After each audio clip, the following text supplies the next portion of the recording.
जानबूझकर बार्शी टाकली में अतिवृष्टि नुकसान का सर्वे नहीं करने वाले दोषी अधिकारी कर्मचारियों पर कार्रवाई की मांग को लेकर वंचित बहुजन आघाड़ी की ओर से अकोला के जिलाधिकारी को निवेदन सौंपा गया। बार्शी टाकली तहसील में 2023 में हुई भारी बारिश से हुए नुकसान का कुछ अधिकारियों ने जानबूझकर सर्वे नहीं किया, जिससे अतिवृष्टि से प्रभावित किसान सहायता से वंचित रह गए। इस संबंध में वंचित बहुजन आघाड़ी की ओर से जिलाधिकारी को निवेदन दिया गया और मांग की गई कि तुरंत किसानों को मदद प्रदान की जाए और सर्वे न करने वाले दोषी अधिकारी कर्मचारियों पर तत्काल कार्रवाई की जाए। इस दौरान जिलाध्यक्ष प्रमोद देनवे, महासचिव मिलिंद इंगले, जिला परिषद उपाध्यक्ष सुनील फाटकर, सम्यक अध्यक्ष धीरज इंगले, जिला परिषद कृषि सभापति योगिता रोकड़े, शिक्षा सभापति माया नाइक, समाज कल्याण सभापति आम्रपाली खंडारे, बार्शी टाकली तहसील अध्यक्ष गोर सिंह राठोड, गजानन गवई समेत वंचित के पदाधिकारी और कार्यकर्ता उपस्थित थे। टाकळी तालुक्यात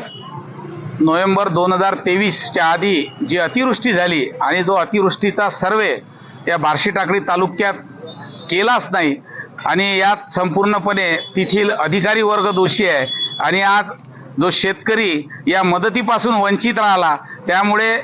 या ज्यांनी हा सर्वे केला नाही त्या अधिकाऱ्यांवर सुद्धा या ठिकाणी कारवाई झाली पाहिजे आणि त्या शेतकऱ्यांना ताबडतोब मदत केली पाहिजे। जर या ठिकाणी जर मदत दिली गेली नाही तर वंचित बहुजन आघाडी याहीपेक्षा तीव्र आंदोलन करेल, एवढं मी या ठिकाणी आम्ही आवाहन करतो।